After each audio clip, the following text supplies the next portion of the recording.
Type of diode है, photo diode पे बात कर ली थी अपने।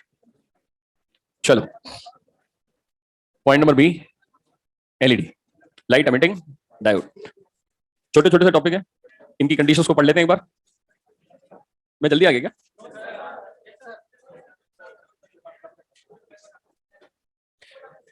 कोई बात।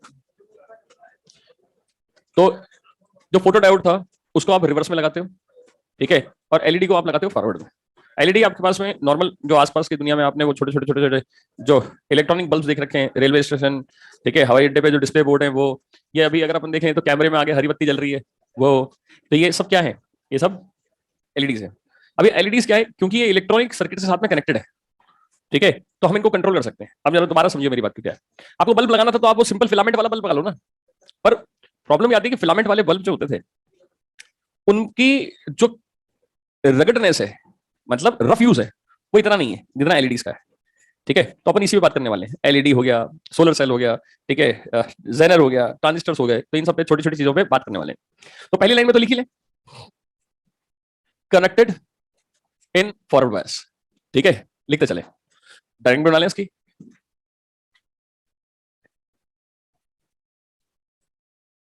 तो ये रहा पी टाइप, एन टाइप, ये आर, इससे लाइट निकल रही है, ठीक है बेटा। तो आई और वी फॉरवर्ड में है तो ऑब्वियस सी बात है, फॉरवर्ड में है तो ऑब्वियस सी बात है ग्राफ ऐसा बनेगा। इसमें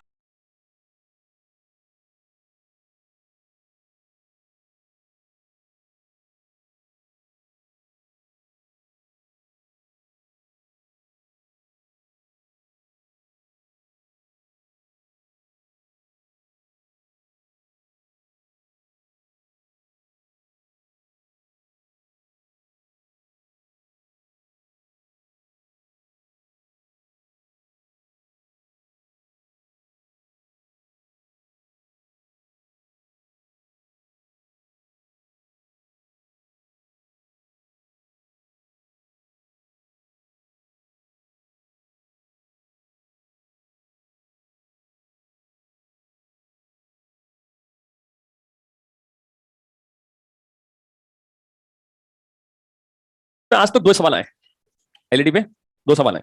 एक सवाल एग्जाम में आ गया कि एलईडी का ग्राफ कौन सा होगा, ठीक है, तो ऑब्वियस सी बात है फॉरवर्ड होगा।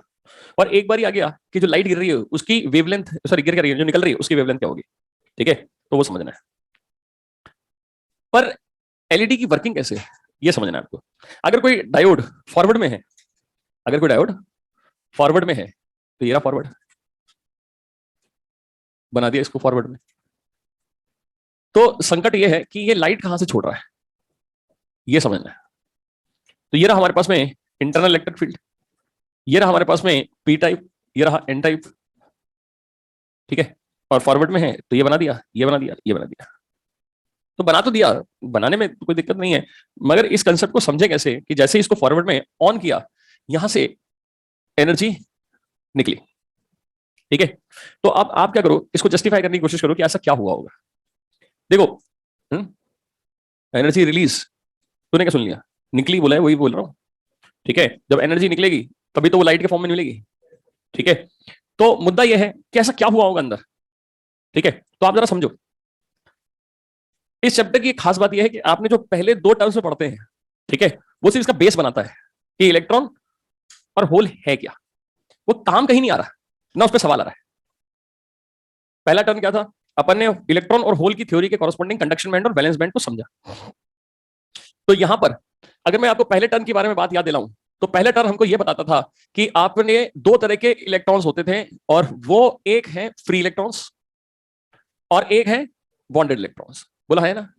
और जो इलेक्ट्रॉन फ्री हुए हैं, ठीक है, उनकी अगर मैं बात करूं तो उनमें से कुछ इलेक्ट्रॉन्स तो वो इलेक्ट्रॉन है जो होल छोड़ के गए, और कुछ इलेक्ट्रॉन वो है जो यहां आर्सेनिक का आयन छोड़ के गए। और इन इलेक्ट्रॉनों को फ्री होने के लिए डेल्टा ईजी की एनर्जी चाहिए, अब कुछ नहीं बताती पहली क्लास। तो कई बार स्टूडेंट क्या करता है, वो इलेक्ट्रॉनिक्स में ना, ठीक है, वो सारी चीजें देख के परेशान लग जाता है, क्योंकि प्रॉब्लम ये आती है कि जिस चीज को अपने डिटेल में पढ़ते ही नहीं है, तो हम एक दिमाग में परसेप्शन बना लेते हैं ये हमको नहीं आएगा, ठीक है। आप इमेजिन कीजिए कितने लोगों ने एनसीईआरटी की इलेक्ट्रॉनिक्स का सेक्शन एक बार भी पूरा रीड किया हो, बहुत कम मिलेंगे, दो बार तो बहुत दूर की चीज है। पर अगर आप ध्यान दीजिए, बैटरी क्या होती है, लेंस क्या है, ठीक है, ग्रेविटी क्या है, ये हमको 8वीं 9वीं से पढ़ाई जा रही है। मैं बार बार आपको एक चीज बोल रहा हूं, इस चीज को ध्यान दीजिए। जो चीज आपने इतने सालों से पढ़ी हुई है, उसके ऊपर भी सवाल आता है तो आपके कॉन्फिडेंस थोड़ा हिला पड़ा रहता है कि यार इतने लेवल का सवाल पूछा जाएगा हम फोड़ देंगे। पर कोई पागल आदमी आके इसके कंसेप्ट को और 2 मिनट आगे बढ़ा देगा तो लफड़ा पड़ जाएगा। आप समझ रहे हो? ठीक है, तो घबराना नहीं, क्योंकि उसमें इस लेवल के ऊपर सवाल आता ही नहीं है। जितना सुन लिया उतना बहुत है। तो पहली क्लास में आपने सिर्फ इतनी सी बात की और कोई जरूरत नहीं है। क्लियर है? दूसरी क्लास में क्या किया था? कंडक्टिविटी के बारे में बात की। हमने कहा कि भैया बाहर से बैटरी जोड़ोगे, इलेक्ट्रॉन भगेगा, होल भगेगा, होल को पॉजिटिव मान ले, भाड़ में गई बात की कैसे बन रहा है, क्या बन रहा है, स्लो चल रहा है, तेज चल रहा है, कोई जरूरत ही नहीं, कहीं काम आ रहा है आपके? नहीं। कुछ काम तो आ नहीं रहा। अब आपको बस इतने सी काम करना है कि बाहर से बैटरी लगानी, इलेक्ट्रॉन चलाना है। फिर आया फॉरवर्ड बायसिंग, रिवर्स बायसिंग में पीएन जंक्शन। अब पीएन जंक्शन में आपके पास में जरा सोच, जो यहां काम आएगी, इसलिए बोल रहा हूं क्योंकि डिप्लीशन यहां पर हर जगह काम आएगी, इसलिए मैं एक चीज याद दिला रहा हूं कि ये पी टाइप था या एन टाइप था। अब हमने कहा कि पी टाइप एन टाइप में हो क्या रहा था? अरे हो कुछ नहीं रहा था, ये धक्का पड़ा, इलेक्ट्रॉन यहां भागा। आर्सेनिक ने अपने इलेक्ट्रॉन खोया परमानेंटली, इसने पाया परमानेंटली। अबे तो क्या हुआ? पॉजिटिव नेगेटिव आयन बन गए। अबे हर बच्चे को मालूम पॉजिटिव नेगेटिव आयन है तो इलेक्ट्रिक फील्ड बनती है। ये इलेक्ट्रिक फील्ड इतनी ताकतवर है कि यहाँ के जो माइनॉरिटी इलेक्ट्रॉन्स थे और यहाँ के मेजोरिटी इलेक्ट्रॉन्स थे, इनको डिस्टर्ब कर दिया। यहाँ के माइनॉरिटी इलेक्ट्रॉन को चला दिया और यहाँ के चलते हुए इलेक्ट्रॉन को अपोज कर दिया। तो ये थे कितने? 100, और इनको अपोज करते करते 100 तक लिया है। तो दोनों तरफ का झगड़ा खत्म, कोई करंट नहीं है कि नहीं है? अगर आप देखो तो इतनी सी चीज तो है। अब आपको अगर करंट बहाना है तो ये तो रास्ता नहीं खुलने वाला। माने ये दरवाजा है, ये दोनों तरफ से ओपन था, यहां से मैंने 10 या 100 न्यूटन का बल यहां से लगाया, बाहर वाले ने भी 100 न्यूटन लगाया, ये दरवाजा टस से मस नहीं होने वाला। अब तेरे को अगर बाहर जाना है या बाहर वाले को अंदर आना है, तो ये तीसरा व्यक्ति आएगा, वो फोर्स लगाएगा, जो फोर्स ज्यादा लगाएगा वो जीत जाएगा। सिंपल सी बात है। अगर एक जना फोर्स ज्यादा लगा रहा है बाहर से तो दरवाजा यूं खुल गया, तो हमने कहा फॉरवर्ड बायसिंग हो गई, डिफ्यूजन करंट बह गया। और अगर इधर से ज्यादा लगा दिया तो ड्रिफ्ट हो गया, माने डायरेक्शन तो कुछ भी है। हमने कहा ठीक है। अब यही थ्योरीज यहां पर क्यों नहीं लगा देते? हमने कहा लगा दो। पी टाइप में इलेक्ट्रॉन्स कम थे तो होल ज्यादा थे। ठीक है, तो मैं इसलिए बता रहा हूं क्योंकि आपके पास में इन सभी में ये डिप्लीशन का यूज होगा। तो क्या मैं इस डायोड को इस नजरिए से देख सकता हूं? कोई दिक्कत तो नहीं है? बोलो। एलईडी पढ़ने के लिए क्या मैं इस डायरेक्शन के हिसाब से देख सकता हूं? क्लियर है? अब मुझे सोच के बताओ कि फॉरवर्ड के अंदर इन इलेक्ट्रॉन, ये मेजोरिटी है, ये इधर भागेंगे कि नहीं भागेंगे? इनको भागेंगे। जब ये भागेंगे तो ये कहां भागेंगे? ये होल की तरफ भागेंगे या इलेक्ट्रॉन की तरफ भागेंगे? होल की तरफ भागेंगे।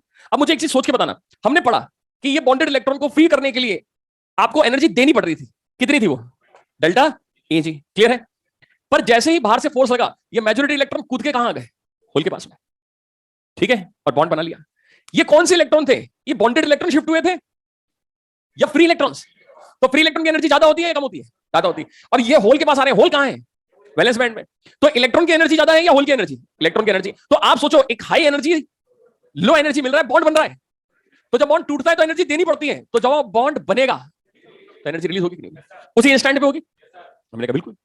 उसके बाद तो करना क्या है? बाहर से फोर्स लगी रहा है, ठीक है, ये इलेक्ट्रॉन कुत्ते काटते जाएगा और अपने घर वापस आ जाएगा, है कि नहीं है? तो जिस इंस्टेंट पे डिप्लीशन पार हुई है, उसी इंस्टेंट पे तो एनर्जी रिलीज हुई है। आप सोचो कि इस समय मैं यहां पर हूं, इस चबूतरे पे, जमीन से ज्यादा एनर्जी है इसमें, है ना? ठीक है, अब मेरे को अगर यहां पर शिफ्ट होना है, नीचे आना है, तो मेरे को एक बार ही तो एनर्जी रिलीज हुई मेरी, उसके बाद तो मैं यहीं पे यहां ट्रेवल कर रहा हूं। ठीक है, तो आप ये समझो कि यहां पर यही सब तो हो रहा है कि जैसे ही आपने एनर्जी क्या की है, बॉन्ड बनाने में कुछ कम की है, ये एनर्जी रिलीज हो गई। और ये एनर्जी अगर विजिबल भाग में मिल रही है तो ये लाइट के रूप में मिल जाती है। हमने कहा अच्छी बात है, बहुत बढ़िया, कि मुझे तो ये बताओ लाल एनर्जी चाहिए। हमने कहा ठीक। ये बोलता नहीं ऑरेंज वाली चाहिए। आज ये अगर हमारे पास में कैमरा वाला है तो कैमरा बोलता नहीं मुझे तो ग्रीन लाइट चाहिए। उनका ठीक है, तो हमको मालूम है, ठीक है, कि विजिबल पोर्शन जो आता है वो विबग्योर से आता है। ठीक है, तो करीब करीब 4000 से लेके 7000 के बीच में इसकी एंगस्ट्रॉम होनी चाहिए, या फिर E इक्वल टू 12400 बटा 4000, तो E हो गया 3.1 इलेक्ट्रॉन वोल्ट, और E इक्वल टू 12400 बटा 7000, तो E हो गया अपने पास में करीब करीब 1.4। तो हमने कहा कि हमको अगर इस तरह से कंडीशंस देखनी है, लाइट एमिटिंग डायोड में अलग अलग टाइप की एनर्जी के कलर देखने हैं, तो हमारे पास में जो रिलीज एनर्जी होनी चाहिए वो इस रेंज में होनी चाहिए, 1.4 से लेकर 3.1 के बीच में। हमने कहा ठीक है, पर अभी तक हमने जो पढ़ा, ठीक है, वो थे सिलिकॉन, वो थे जर्मेनियम। सिलिकॉन के लिए डेल्टा ईजी कितना था? 1.1। वो तो पोटेंशियल बैरियर बता रहे हो आप 0.7। ठीक है, पर डिप्लीशन और इन सब में अगर आप डेल्टा ईजी ढूंढें तो ये करीब करीब कितने हैं? जर्मेनियम के लिए 0.7 के आसपास, सिलिकॉन के लिए 1.1 के आसपास। तो क्या लगता है आपको, अगर ये सिलिकॉन जर्मेनियम का होता तो ये क्या हमारे पास में विजिबल लाइट दे भी पाता? ये औकात ही नहीं है इसकी। इसका मतलब कुछ गड़बड़ करनी पड़ेगी, है कि नहीं है? मतलब इसके अंदर सिलिकॉन जर्मेनियम के अलावा कुछ और भी लेना पड़ेगा। ठीक है, तो आप जरा सोचो ये सब कौन बना रहा है? इंसान ही तो बना रहा है। और इंसान एक बहुत बड़ा केमिकल एजेंट है, वो कुछ ना कुछ जुगाड़ करते कराते ऐसी रेंज में लेके आ जाएगा कि जहां पर डेल्टा Eg जो गैप है एनर्जी का वो इस रेंज में आ जाए। ठीक है, तो क्या कह सकते हैं, we use different material to get the LED. ठीक है, एंड दैट इज वो हो गया गैलियम आर्सेनिक फॉस्फाइड, कंपाउंड्स बनाने लग गया। ठीक है, जरूर नहीं कि यही हो, गैलियम आर्सेनाइड भी हो सकता है, दूसरे तरह के और मटेरियल ऑर्गेनिक इनऑर्गेनिक कंपाउंड्स भी हो सकते हैं। ये सब क्यों बनाया जा रहा है? जिससे आपके पास में जो डेल्टा Eg की वैल्यू हो वो वेरिएबल हो। अब मजे की बात बता मेरे को, ठीक है, तुम इस समय इंजीनियरिंग में हो क्या? तुम्हारे पास में इस समय 8% आज की तारीख में, आज की डेट पे, क्या तुम्हारे पास में डिग्री के लिए कॉलेज में घुसने की व्यवस्था है क्या? नहीं। तो वो 4 साल में पढ़ाएगा ना आपको ये कौन कौन सा मटेरियल कहां कहां क्या क्या बनाने हैं। तो हमने कहा ठीक है, इस समय आपके पास में एक चीज है, एनसीईआरटी की कंडीशंस का यूज करना।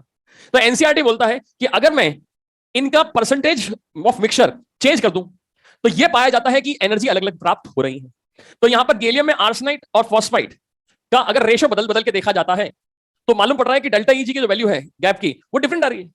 ठीक है, जैसे गैलियम आर्सेनिक फॉस्फाइड अगर इस रिलेशन में है तो वैज्ञानिक बोल रहा है कि यहां डेल्टा Eg की जो वैल्यू आई है वो 1.8 आई है और ये ग्रीन लाइट को रिप्रेजेंट करेगा। तो सर हमको ये रटना, पागल हुए हो क्यों रटना है भाई? मैं वही तो बोल रहा हूं, एनसीईआरटी आपको रिलेशन दे रहा है, ये यूज करो, क्या दिक्कत आ रही है ना? कोई कंफ्यूजन? ठीक है सर, ये वाला हम और कितना रटे? अरे रटना ही नहीं है भाई, सिर्फ ध्यान रखना है कि अगर आप इनने इनका परसेंटेज चेंज किया, इनके मटेरियल चेंज किया, ये क्यों कर रहे हैं? क्योंकि सिलिकॉन जर्मेनियम हमारे काम नहीं आ रहे, इसलिए हमको कंपोजिशन चेंज करके हमको जो कलर चाहिए वो लेना है। समझ में आई बात? ठीक है, और अब दूसरा सवाल, पहला तो ग्राफ का आ गया था, कुछ साल पहले दूसरा सवाल क्या आया? अभी 2 साल 3 साल के भीतर भीतर उसने गैलियम आर्सेनिक फॉस्फाइड का कुछ परसेंटेज दे दिया, मुझे याद नहीं 0.3 था 0.7 था, इन में क्या था, ठीक है, दे दिया।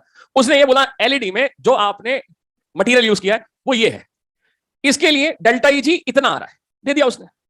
तो बताइए जब फॉरवर्ड में इसको यूज करेंगे या एलईडी यूज करेंगे तो कितनी वेवलेंथ का फोटोन रिलीज हो जाएगा? हद है यार, हद है। मतलब माहौल तूने पूरा बनाया, पूछा गया ये बात पूछी, समझ गए आप?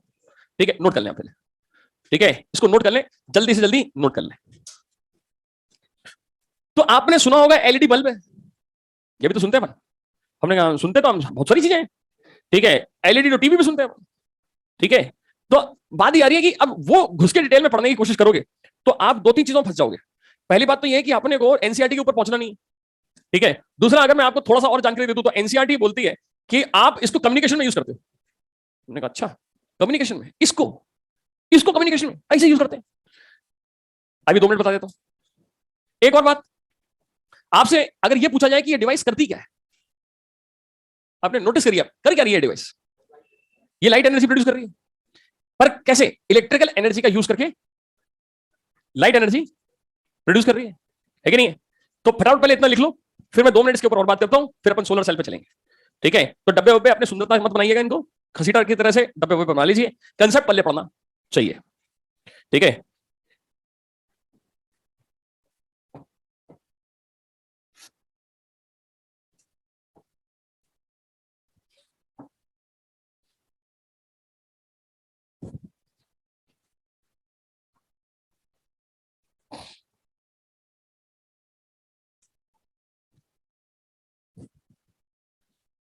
देख सारा खेल कहां हो रहा है, डिप्लीशन पे हो रहा है कि नहीं हो रहा है? एनर्जी रिलीज का केस कहां हो रहा है? कहां हो रहा है बता? वो डिप्लीशन क्रॉस करेगा तभी तो एनर्जी रिलीज हो रही है। उसके बाद तो कहां हो रही है? उसके बाद तो ये अपनी एनर्जी कम कर चुका है, यही तो हो रहा है। तो इसका मतलब खेल ये आपके पास में खेला जाएगा वो डिप्लीशन पे खेला जाएगा। हमने कहा बात सही है, पर डिप्लीशन पे खेल कैसे खेलेंगे? मेन मुद्दा तो ये है, तो ध्यान दीजिएगा। ये रहा एलईडी, ये रहा एलईडी जो मैं बना रहा हूं। उसको बनाने से पहले ये, चलो ये पी ले लेता हूं उसको, ये एन ले लेता हूं, और ये आपने पी है ना, ये कनेक्ट कर दिया। ठीक है, देखिए बेटा, यहां इलेक्ट्रॉन है, यहां होल है। ठीक है, ये बनाना नहीं, जो बना रहा हूं वो बनाना नहीं है।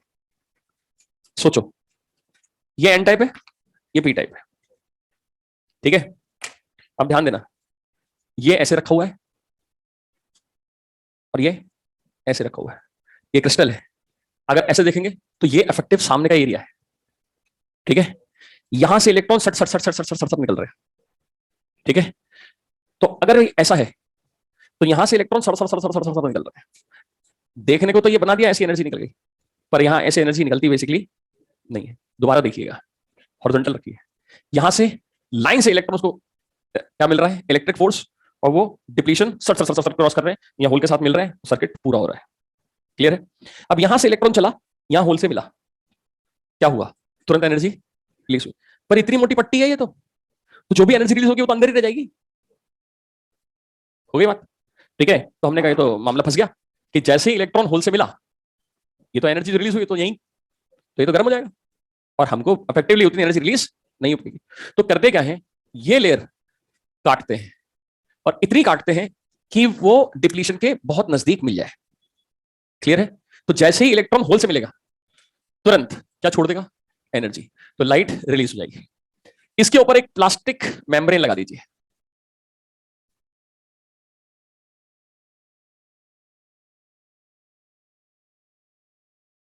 समझ आई बात? तो ये छोटी सी एक डिवाइस बल्ब का काम करेगी।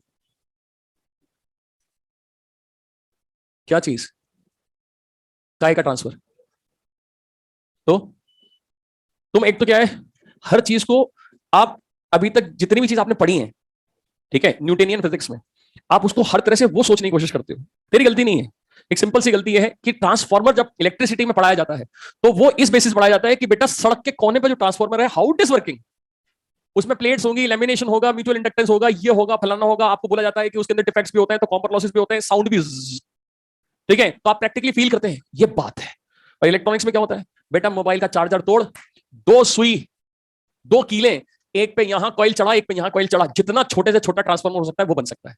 तो हम मिनिएचर डिवाइसेस में ना सोचते हुए हमको बड़ा बिग लेवल पे सोचते हैं, तो जब तक हम सोच नहीं पा रहे, ये प्रॉब्लम हो जाती है। ठीक है? अरे हाँ, है ना, इंटीग्रेटेड सर्किट का चिप से लेके डायोड से लेके इतने छोटे साइज का बन चुका है कि मिलीमीटर के ऑर्डर में घुस चुके हैं ये जाके। आप मेरी बात समझ पा रहे हैं? आपने डिप्लीशन लेयर पढ़ा, पी टाइप एन टाइप, ये डिप्लीशन लेयर की औकात जो होती है वो माइक्रोमीटर के ऑर्डर की है भाई साहब। किसको कह रहे हो आप कि इसका साइज किस लेवल पे आ रहा है? माइक्रोमीटर।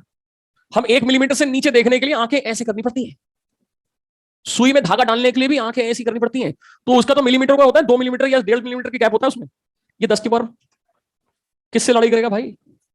और एक एलईडी थोड़ी नहीं, बहुत सारे ऐसे एलईडी लगा दे, बढ़िया टॉर्च बन जाएगी, है कि नहीं? पर जो मैं बोलने वाला हूं उसको सुनो आप, ये समझ आ गई तेरी बात? चलो अब जरा समझो ये है क्या डिवाइस। अगर आपसे कोई परिभाषा पूछे तो सिंपल सी बात बोल सकते हैं कि ये एक ऐसी डिवाइस है इसमें इलेक्ट्रिकल एनर्जी लाइट एनर्जी में कन्वर्ट हो रही है। आया ना? एक और बात, यहां हुआ क्या, यहां हुआ ये कि ये इतना रफ यूज कर सकते हो कि आप एक सिंपल बल्ब ले लो, साधारण बल्ब ले लो, फिलामेंट वाले जो बल्ब लेते थे अपन। ठीक है भाई, सोचो इलेक्ट्रिकल सर्किट और इलेक्ट्रॉनिक सर्किट में जमीन आसमान का आजकल अंतर क्यों है? इसलिए है कि अगर आपने साधारण बल्ब ले लिया, इसको फोड़ दिया, ये फूटेगा, इसको फोड़, ये रफ यूज कर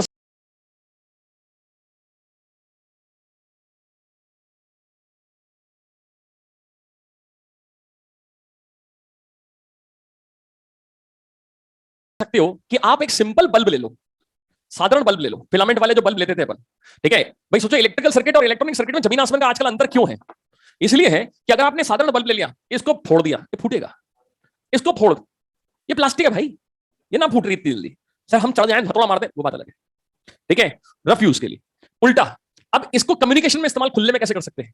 इस तरह से कर सकते हैं कि हम कम्युनिकेशन फास्ट करते हैं बहुत ज्यादा, तो तू 1 सेकंड में इसको 50 बार ऑन ऑफ करके दिखा। साधारण बल्ब को कम्युनिकेट करना है ना, तो लाइट से कम्युनिकेट कर रहे हैं अपन। ठीक है, तो आप इसको 50 बार ऑन ऑफ करके दिखाइए फिलामेंट को। तो फिलामेंट में होता क्या है, करंट बहेगा, फिलामेंट चलेगा, फिर लाइट मिलेगी, और जैसे ऑफ करेंगे फिलामेंट तो तुरंत बल्ब बंद हो जाता है। पर अगर आप नोटिस करें, ठीक है, तो कुछ मिली सेकंड का टाइम लगता है। और अगर आप 1 सेकंड में 50 बार on off on off on off on off करते रहोगे तो ये बल्ब कभी बंद ही नहीं होगा, क्योंकि जैसे ठंडा होगा वैसे गर्म हो जाएगा, ठंडा होगा गर्म हो जाएगा, है ना? दूसरा, इनमें है क्या, आपने अगर टेबल लैंप पे कभी इसको लेके पढ़ाई की हो, तो लैंप बिल्कुल खोलता हुआ गर्म हो जाता है। इसका मतलब यहां पर इन बल्ब्स में हीट लॉस भयानक होता है, और होता ही है। पहले फिलामेंट गर्म होगा तो वैसे ही फिलामेंट गर्म हो गया, फिर उसके आसपास की गैस गर्म होगी, फिर वो एनर्जी रिलीज करेगी, यही सब तो होता है।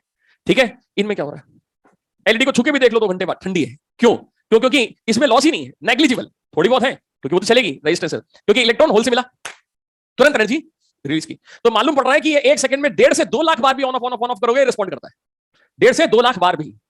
समझ आई बात? दूसरा, यहां एनर्जी लॉस नेग्लिजिबल है, इसलिए तो इरफान खान सिस्का एलईडी बेचे पड़ा था। 70% बिजली कैसे बच रही है? बात समझ रहे हो?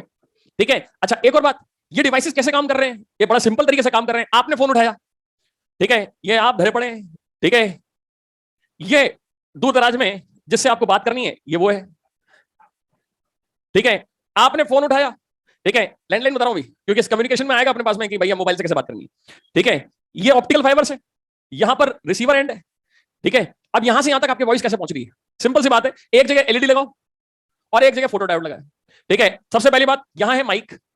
माइक क्या है? ट्रांसड्यूसर। जो भी अपन बोलेंगे वो माइक में गया। ये था फिजिकल सिग्नल, इसको आपने किसमें चेंज किया? इलेक्ट्रिकल। इलेक्ट्रिकल सिग्नल क्या करेगा? एलईडी से गुजर के लाइट एनर्जी कन्वर्ट करेगा। ये लाइट एनर्जी इस ऑप्टिकल फाइबर से निकलेगी, ठीक है, यहां पहुंचेगी। क्लियर है? अब कल की क्लास अगर फोटो डायोड वाली क्लास में थे आप, तो यहां पर लगा दो फोटो डायोड, ठीक है। तो फोटो डायोड में लाइट एनर्जी किसमें कन्वर्ट होती है? साउंड में, याद करो, ठीक है। तो ये साउंड एनर्जी में कन्वर्शन हुआ। यहां पर क्या है? रिसीवर है कि नहीं है? उस रिसीवर को भी बोलते हैं ट्रांसड्यूसर। वो इसको फिजिकल सिग्नल में कन्वर्ट करके चिपका देगा आपको। बात समझ आ रही है? ठीक है, तो अच्छा इतना ही होता है? अरे फिर वही बात, ये एक डिवाइसेस थोड़ी लगी है, ये तो पूरा जाल है। मैं आपको सिर्फ एक सलाह दे रहा हूं कि आपने जो डिवाइसेस पढ़ रहे हैं वो रोजमर्रा की लाइफ में आपके पास में काम आए पड़ी हैं और हम ध्यान नहीं देते। अरे हाँ ना, चलिए बढ़े आगे। चलिए फटाफट से एक और लिख लीजिए, पॉइंट नंबर सी जो है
सर भूल गया लगता है। अबे नहीं, मैं पढ़ के आया हूं मैं।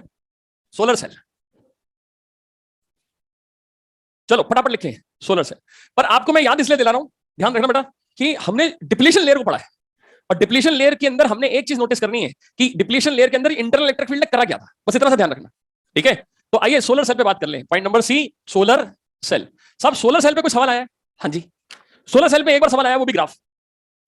सोलर सेल पे एक बार सवाल आया, वो भी क्या है?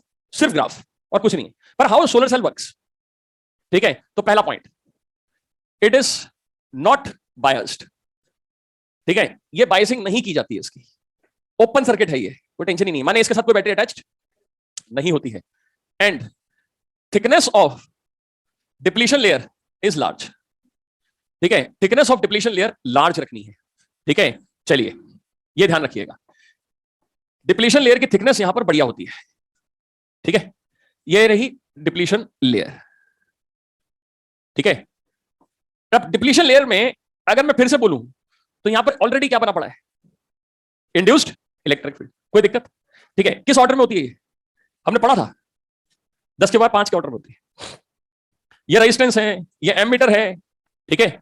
अब मुझे सोच के बताओ, पी टाइप एन टाइप क्या था? न्यूट्रल है। तो पीएन जंक्शन क्या है? न्यूट्रल है। मतलब पीएन जंक्शन डायोड क्या है? न्यूट्रल है। अब मैं पागल जैसे इसको बल्ब लगा दूं तो जलेगा क्या? हमने क्या मजाक कर रखा है यार, ये जलेगा क्या? ठीक है, ये कुछ ना हो रहा, माने यहां कुछ क्यों नहीं हो रहा? जरा बता। इसलिए नहीं हो रहा क्योंकि यहां की मेजोरिटी को ये इलेक्ट्रिक फील्ड इतना अपोज कर चुकी है और यहां की माइनॉरिटी को इतना सपोर्ट कर चुकी है कि दोनों तरफ का रास्ता बंद है। तो वही बात आ गया, दरवाजे की 100 न्यूटन इधर से लगा के बैठा है, कोई 100 न्यूटन इधर से लगा के बैठा है। तो अगर कुछ भी चेंज चाहिए तो थर्ड पार्टी आनी पड़ेगी, आया ना? पक्का? तो सोलर सेल काम क्या आ रहा है ये सोचो। सोलर सेल कोई सेंसर है? हमने कहा नहीं। सोलर सेल हमारे काम कैसे आ रहा है? अबे बिजली बनाता है ये। और कब? सोलर सन का यूज कर रहे हैं। पहले जमाने में ये कॉस्टलीस्ट और रेयरेस्ट चीजें होती थी, पर आज तो नॉर्मली इसी पे अब अगला फ्यूचर यही है कि नहीं है? तो राजा बेटा करना यह है कि आपको इसमें थोड़ा सा अक्ल लगानी है कि हम इसके अंदर किस लेवल पे चलें। तो चलो जरा समझने की कोशिश करो कि यहां पर होने क्या वाला है। तो पहली बात तो यह है कि यहां पर इसको देखो और मुझे ये बताओ कि ये पी टाइप का ये हिस्सा और पी टाइप एन टाइप का ये हिस्सा, ये क्या होता था? क्या ये न्यूट्रल होते थे या नहीं? याद आ रहा है आपको? यहां इलेक्ट्रॉन की कमी और यहां इलेक्ट्रॉन की बढ़ोतरी हो जाती थी, ये भी याद आ रहा है, अपन लिखा था। सब कुछ याद आ रहा है कि नहीं आ रहा है? अच्छा एक चीज बताओ, ये जो इलेक्ट्रिक फील्ड की हुई है आपने, इस इलेक्ट्रिक फील्ड को देख के आपको इलेक्ट्रोस्टैटिक्स के अंदर कुछ चीज याद आनी चाहिए, और वो क्या है? बिजली बरसातों में धरती पे आसमान से क्यों गिरती है? पहला, ह्यूमिडिटी या बरसातों के सीजन में जब आप लोहे के टुकड़े के या कोनों पे कार के किसी को, ठीक है ना, अगर टच हो जाता था तो एकदम से झटका क्यों लगता है? क्यों? क्योंकि आसपास की एयर जो है वो इलेक्ट्रिफाइड हो जाती है। बात समझ रहे हो? जब आमतौर पे हमारे आसपास की एयर में इलेक्ट्रिक फील्ड इतनी आ जाए 10 की पावर 5 से लेकर 10 की पावर 6 वोल्ट प्रति मीटर के ऑर्डर में, सुन लेना ध्यान से, तो ये इलेक्ट्रिक फील्ड इतनी ज्यादा हो जाती है कि इसके बीच में अगर कोई एटम मॉलिक्यूल टाइप की चीजें हैं तो यहां पर डाइपोल मोमेंट का फॉर्मेशन हो जाता है, इस पे आते आते या इस पे आते आते, और ये इलेक्ट्रिक फील्ड इतनी ह्यूज है कि ये आपके एटम्स को आयोनाइज करने की क्षमता रखती है। समझ में आई बात? इसलिए हमको झटके लगते हैं। आपने नाम सुना होगा कोरोना डिस्चार्ज, कोरोना नहीं, कोरोना डिस्चार्ज पढ़ा होगा ना आपने, ठीक है? वो बिल्कुल अपने पास में जो शार्प एजेस हैं वहां पर झटके ज्यादा लगते हैं, है ना? ये उसी की थ्योरी है, और मैं इमेजिन कर सकता हूं कि आपको ये याद होगा। अब ये जो इलेक्ट्रिक फील्ड है, उधर इलेक्ट्रिक फील्ड देखो, क्या सेम औकातों की है कि नहीं?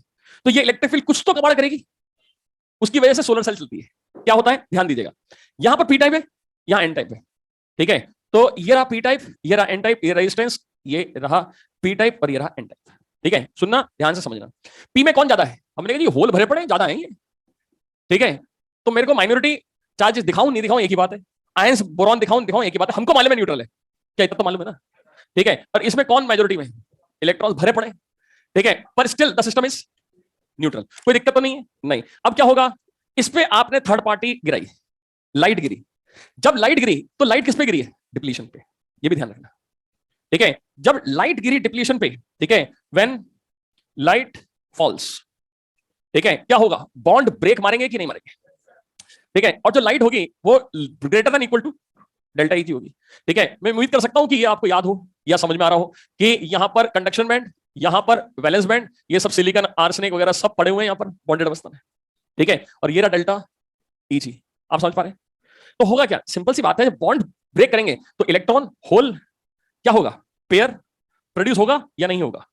हमने कहा ये क्या है बकवास, electron hole electron hole electron hole, ये बन जाएंगे, इसमें क्या हो गया? ठीक है, बन जाएंगे, वापस मिल जाएंगे, बन जाएंगे, वापस मिल जाएंगे, कुछ ना हो रहा, क्योंकि सिस्टम क्या है? न्यूट्रल है कि नहीं है? पर डिप्लीशन लेयर की चौड़ाई ज्यादा है, इलेक्ट्रिक फील्ड भयानक है, तो इलेक्ट्रिक फील्ड कुछ तो गड़बड़ करेगी। हमने कहा क्या करेगी? इलेक्ट्रिक फील्ड साधारण रूप से इलेक्ट्रॉन होल को मिलने नहीं देगी, ये इसको खिसका देगी बस।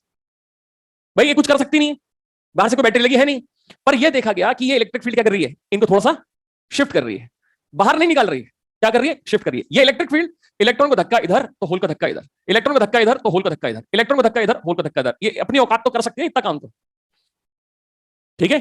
कोई दिक्कत नहीं। अब हुआ क्या, आप इसके अंदर देखो, ये होल यहां हल्का हल्का हल्का शिफ्ट होने लगे और इलेक्ट्रॉन्स हल्का हल्का शिफ्ट यहां होने लग गए।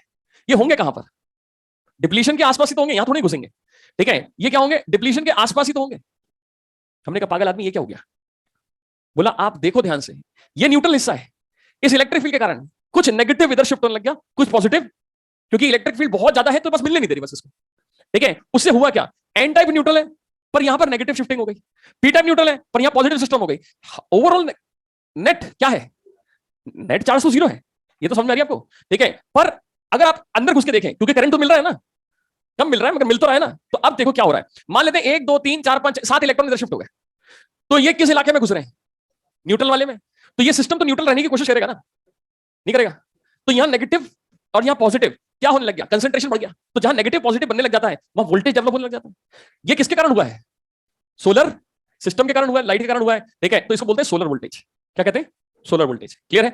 अब ये इसको अपने सिस्टम को दोबारा लाने की कोशिश करेंगे, न्यूट्रलाइज करने की कोशिश करेंगे, तो जितने इलेक्ट्रॉन यहां पर एक्स्ट्रा धक्का मार रहे थे, यहां इलेक्ट्रॉन भरे पड़े, ये इलेक्ट्रॉन चलेंगे, बोलो, ठीक है? और उतने ही इलेक्ट्रॉन चलेंगे जितने यहां पर सेटिस्फाई करने होंगे। तो due to creation of potential difference उतने ही इलेक्ट्रॉन निकल के उतने ही होल को सेटिस्फाई कर देंगे। बात समझ आ रही है? कुछ नहीं आ रही? आ रही है? इस पूरे हिस्से में हुआ क्या? हिस्से में यह हुआ कि वहां इलेक्ट्रॉन चलाए, यहां करंट बह गया। तो हमने कहा ये क्या हुआ? अबे ये क्या हुआ? हमने कहा ये तो भैया करंट बह गया बिना एक्सटर्नल बैटरी लगाए, इसका मतलब डायोड का ये यूज भी है। तो वैज्ञानिकों ने जब ये पाया तो उन्होंने कहा मजा आ गया, क्यों ना काम करें, ये रेजिस्टेंस हटाएं, यहां एक रिचार्जेबल बैटरी लगा दें, रिचार्जेबल बैटरी लगा दें, जिसका बड़ा डंडा करंट के डायरेक्शन के सामने खड़ा हो जाता है। याद आ रहा है चार्जिंग डिस्चार्जिंग का केस? ठीक है, तो इससे क्या हुआ, इससे ये हुआ कि जो हम सरकार को पैसा दे रहे थे, अब हम सरकार से पैसा ले सकते हैं। कैसे? आपने कहा कि हमको जो इलेक्ट्रिसिटी आ रही है वो दो काम में जा रही है। एक, इन्वर्टर की बैटरी को चार्ज करने में जा रही है, घर में इन्वर्टर लगे रहते हैं, ठीक है, और एक हम जो एसी, फैन, लाइट, ट्यूबलाइट वगैरह जो भी यूज कर रहे हैं वो। तो मान लेते हैं आपका बिजली का बिल 100 रुपए का है, तो 20 रुपया तो आप जबरदस्ती इन्वर्टर की बैटरी को चार्ज करने की कोशिश कर रहे हैं, और बिजली तो आखिर आप 80 रुपए की खर्च कर रहे थे, बाकी 20 रुपए तो रोज फालतू जा रहे हैं। क्यों? क्योंकि इन्वर्टर की बैटरी जो है वो चार्ज रहे, और जब सरकार बिजली काटे तो हम इस बैटरी से अपने घर के अप्लायंस चलाएं। तो मेन मुद्दा यही है ना कि आपको अप्लायंस चलाना है तो बैटरी चाहिए, ठीक है, और बैटरी को चार्ज करना है। तो वैज्ञानिक बोलता है कि मैं काहे को सरकारी बिजली खर्च करूं और 20 रुपए खर्च करूं, मैं छत पे पैनल लगा दूंगा वन टाइम, वहां से मेरे पास में बैटरी चार्ज होती रहेगी, है कि नहीं है? और बैटरी जब चार्ज होगी तो मैं खुद की 100 रुपए की इलेक्ट्रिसिटी बनाऊंगा, है कि नहीं है? और मैं कितनी यूज करूंगा इसको? 80, 20 रुपए की फालतू बची, गवर्नमेंट बोलती है कि भैया मेरे पास में बिजली की कमी है, मैं तेरे से खरीद लूं, ले खरीद ले भाई, है कि नहीं है? तो पैसा अब, पर अब गवर्नमेंट ने क्या किया इस साल, उन्होंने कहा कि अच्छा 20 रुपए कमाएंगे आप हमसे, हम इस पर टैक्स लगाएंगे, कितना? 5%, ठीक है, चिंता मत करो। ये जैसे जैसे आप इसको और एफिशिएंट बनाना शुरू कर देंगे, जैसे इसको सस्ता बनाएंगे आप, ये पैनल जो होते हैं सोलर पैनल, जैसे आप लोग आगे जाके टेक्नोलॉजी लगा के आप लोग इसको सस्ता बनाएंगे, गवर्नमेंट इसका टैक्स बढ़ा देगी, तो आपको लगेगा फिर बिजली इलेक्ट्रॉनिक्स वगैरह गवर्नमेंट तो ही देते यार, हमें तो कुछ बची नहीं रहा। बात समझ आ गई क्या हो रहा है? ये इसका एक कंसेप्ट है, ठीक है सर, छाप लें, 1 मिनट बाद छाप लेना, ठीक है, क्योंकि एग्जाम में ये सब नहीं आया, एग्जाम में ग्राफ आया, ठीक है, एग्जाम में इसका ग्राफ आया, ठीक है, बस वो ग्राफ बनवा दूं और फिर आप इसको छाप लेना, ठीक है। सोचो, यहां पर था करंट, यहां था वोल्टेज, 2 पॉइंट याद रखिएगा, ठीक है, जेई में सवाल आ गया, यहां पर ए पॉइंट दिया या बी पॉइंट दिया, अब पूछ लिया यहां पर इस पॉइंट पे क्या आएगा, तो यह आएगा ओपन सर्किट, और यहां पर क्या आएगा? Short circuit. हमने कहा ये क्या चक्कर है भाई, ठीक है, और 4 ऑप्शंस में से ये ग्राफ इसका काम कर रहा है, हमने कहा ये क्या हो क्या रहा है, तो वो समझो, जरा इमेजिन करिए, छोटी सी बात इमेजिन करिए, अगर मैं यहां से कोई भी कनेक्शन हटा दूं, ठीक है, तो यहां पर बिजली नहीं चली क्योंकि सर्किट टूटा हुआ है, ठीक है, पर लाइट तो गिरी, तो पोटेंशियल डिफरेंस तो क्रिएट हुआ, जिसको बोलते हैं सोलर वोल्टेज। क्लियर है? तो आप मुझे बताओ कि अगर हमारे पास में कोई बैटरी लगी हुई है, तो बैटरी का सर्किट में जुड़ी हुई नहीं है, तो कोई केमिकल रिएक्शन हुआ? नहीं हुआ, ठीक है, जब कुछ नहीं हुआ तो जरा बताना उसका ईएमएफ अगर 1.5 वोल्ट है तो वो 1.5 वोल्ट ही तो रहेगा। क्लियर है? तो ये ओपन सर्किट है, ओपन सर्किट में वोल्टेज ज्यादा है, करंट जीरो है, वाई एक्सिस पे करंट है, तो करंट क्या है? जीरो है। क्लियर है? अच्छा, अब अगर मैं आपसे बोलूं कि आपने एक टर्म पढ़ी होगी शॉर्ट सर्किट, शॉर्ट सर्किट का मतलब क्या है? ठीक है, शॉर्ट सर्किट माने वोल्टेज अचानक से क्या होगा? जीरो, करंट हो जाएगा मैक्सिमम, जितना इसकी औकात थी सारा करंट हो जाएगा। क्लियर है? ठीक है, पर हमने कहा देखो ऐसा है, फालतू की बात है ये, दोनों में से कुछ ना हो रहा, क्योंकि हम जिस प्रैक्टिकल दुनिया में रहते हैं उसमें तो एमीटर का खुद का कुछ ना कुछ रेजिस्टेंस है, तो हमारे पास में इतना तो है कि भैया सर्किट में कुछ ना कुछ तो रेजिस्टेंस हो गई होगा। क्लियर है? तो वोल्टेज वेरिएशन होता जाएगा, करंट का वेरिएशन, तो प्रैक्टिकली ग्राफ कैसे बनेगा? ऐसा। अब स्टूडेंट के दिमाग में एक सवाल और आ जाता है कि सर ये फोर्थ क्वाड्रेंट में क्यों है? तो सिंपल सी बात समझिएगा, आज तक आप जब भी कुछ भी पढ़ के बैठे हैं पिछले 150 साल 200 साल से, वो करंट इलेक्ट्रिसिटी पढ़ के बैठे। करंट इलेक्ट्रिसिटी में हमको सिखाया गया है कि भैया बैटरी के बड़े डंडे से करंट बहता है, बैटरी के सेल के बड़े डंडे से करंट बहता है। ये जबरदस्ती आपने डायोड को सेल का यूज करने की कोशिश की है, तो बैटरी से करंट चलेगा ऐसा, पर अगर सोलर सेल से करंट बह रहा है तो उल्टे डायरेक्शन में रहा है। बोल हाँ यार, समझ आई बात? तो उसके रेफरेंस में बात हो रही है कि बैटरी से करंट आप तक बहाते थे, तो करंट और वोल्टेज के बीच में ग्राफ आप आमतौर पे वाई एक्सिस में पॉजिटिव में करंट लेते थे, ये उसका डायरेक्शन क्या है? उल्टा है। समझ आई बात? ठीक है, ये जेई में पूछा गया था। ठीक है, तो मेरे ख्याल से आप फटाफट से इसको नोट कर लें अगर आपको समझ में आ गया हो तो। सर समझ में आया तो देखो कुछ नहीं आया, पर ठीक है हम मन रख लेते हैं अपना।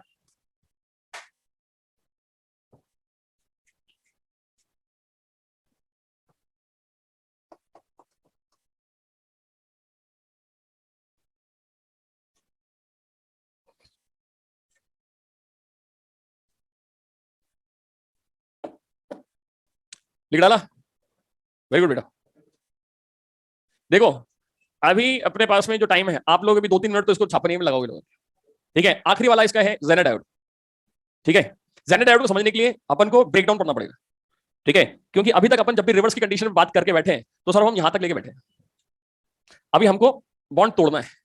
ठीक है, तो हमको ब्रेक डाउन पे बात करनी पड़ेगी। ब्रेक डाउन 2 प्रकार के होंगे, जेनर और एवलांच। ठीक है, नाम सुन रखे होंगे, नहीं भी सुन रखे तो पढ़ लेंगे अपन। ठीक है, अच्छा अब जेनर एवलांच करीब करीब समझने में बिना लिखवाए करीब 12-15 मिनट खाते खाते, क्योंकि ब्रेकडाउन कैसे हो रहा है। फिर 15 मिनट के करीब जेनर डायोड खाएगा, पूरा सर्किट बनाने में आधा घंटा ये बीत जाएगा, फिर वो सवाल कराने। ठीक है, तो जितना टाइम अपने पास में घंटी बजने के दौरान होगा, सवाल नहीं हो पाएगा, सवाल नहीं हो पाएगा। तो एक काम कर रहे हैं, मैं जेनर को ट्यूसडे को पढ़ाऊंगा, क्योंकि आज अभी मैं ट्रांजिस्टर स्टार्ट करूंगा। ट्रांजिस्टर की स्टार्टिंग का आधा घंटे, ठीक है, वो थोड़ा सा वो पोर्शन है जिसमें अपन को सिर्फ लिखना है मेनली। ठीक है, और उसके बाद वाला जो मंडे की क्लास में उसको 1 घंटे अपन को समझना है, न्यूमेरिकल करने, सर्किट बनाने। ठीक है, तो जेनर अभी मैं रोक रहा हूं, क्योंकि जेनर के पिछले 3-4 साल से सवाल आ रहे हैं सर्किट। प्रॉब्लम ये है, तो जेनर को अपन ऐसे नहीं कर सकते, टाइम पास नहीं कर सकते, क्योंकि ब्रेकडाउन समझना पड़ेगा। जेनर एज सच अगर न्यूमेरिकल करना है सर्किट तो कर लो, पर वो रटने वाला केस हो जाएगा। 19-20 भी अगर ऊपर नीचे आ गया सवाल तो दिक्कत आ जाएगी। तो जेनर की ब्रेकडाउन की कंडीशन को समझना है तो रोकना पड़ेगा। है इजी, पर टाइम चाहिए। ठीक है, तो विल स्टार्ट विथ ट्रांजिस्टर। आप छाप लो पहले, मैं पहले मार्जिन लेके बैठा हूं इसलिए बोल रहा हूं। मैं हेडिंग तो डाल दूं, पहली लाइन तो मिटा दूं।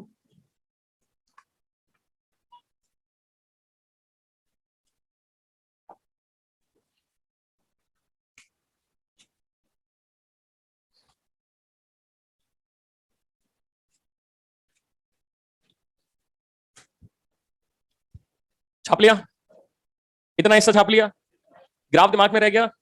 इलेक्ट्रिक फील्ड ने क्या ताकत लगानी है वो समझ में आ गई बात। ठीक है, तो इलेक्ट्रिक फील्ड की वजह से शिफ्टिंग हो रही है। ठीक है, ध्यान रखिएगा। ठीक है,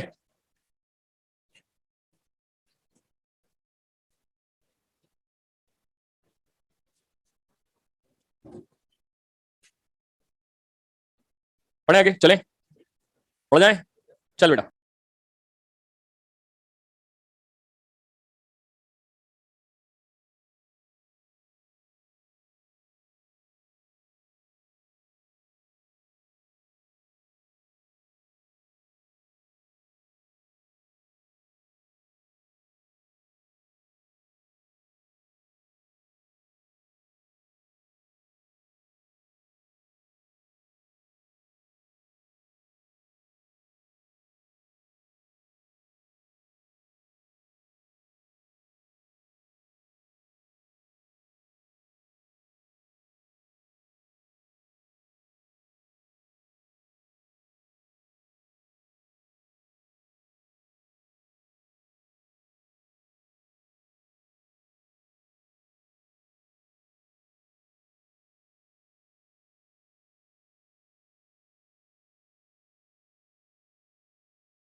फटाफट समझ।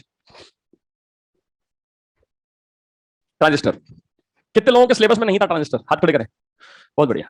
कितने, अच्छा जिनने हाथ खड़े किया उन्होंने ट्रांजिस्टर को छुआ भी नहीं है? बहुत शानदार। कितने लोगों के सिलेबस में था मगर सब गुड़ गोबर है? याद है थोड़ा बहुत? चलो लाला शुरू हो जा। What do mean by transistor? शांत हो जाए एक मिनट, क्या कह रहे हैं? नहीं नहीं, मेरे को डेफिनेशन तो मालूम पड़ेगा, कहां तक याद है तेरे को? मैं तो सिंपल सी बात बता रहा हूँ, फॉर्मूले वॉर्मूले नहीं होता क्या ट्रांजिस्टर, ये बता बस। पड़ोसी चलिए नोट कर लिया सबने पहले? अरे हाँ या ना, मिटा दूं? चलो शुरू करते हैं ट्रांजिस्टर की कहानी। चलिए एक काम कीजिएगा, कितने लोगों के पास में शीटें हैं? सबके पास में है, अच्छी बात है। कितने लोगों के पास में 12th क्लास की एनसीईआरटी है? यहां नहीं, घर पे। घर पे मतलब अपने घर पे नहीं, आपके रूम तक। चलिए, तो मेरी बात को ध्यान से सुन लीजिए, फटाफट सुन लीजिए। ठीक है राजा बेटा, सुन ले फटाफट।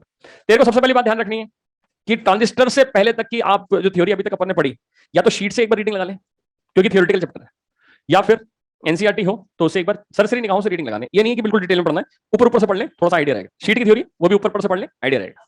क्लियर है? पर जब तक मैं ट्रांजिस्टर पूरा नहीं कर दूं तब तक ट्रांजिस्टर नहीं पढ़ के आना बस, और स्पेशली एनसीईआरटी से। क्योंकि ट्रांजिस्टर अगर नहीं पढ़ा हुआ है और एनसीईआरटी से पढ़ लिया तो कुछ नहीं होगा, 2 गाली देकर ट्रांजिस्टर को बंद कर दोगे, बेचारा ट्रांजिस्टर गाली खाएगा। अब प्रॉब्लम क्या आती है समझिए, हुआ क्या, ट्रांजिस्टर सर्किट क्या है, फटाफट सुनिए, 2 मिनट के अंदर सारा खेल बताता हूं क्या। ट्रांजिस्टर में एक बात आती है कि 1947 की थ्योरी है ये। ठीक है, 1947 में कुछ ऐसा किया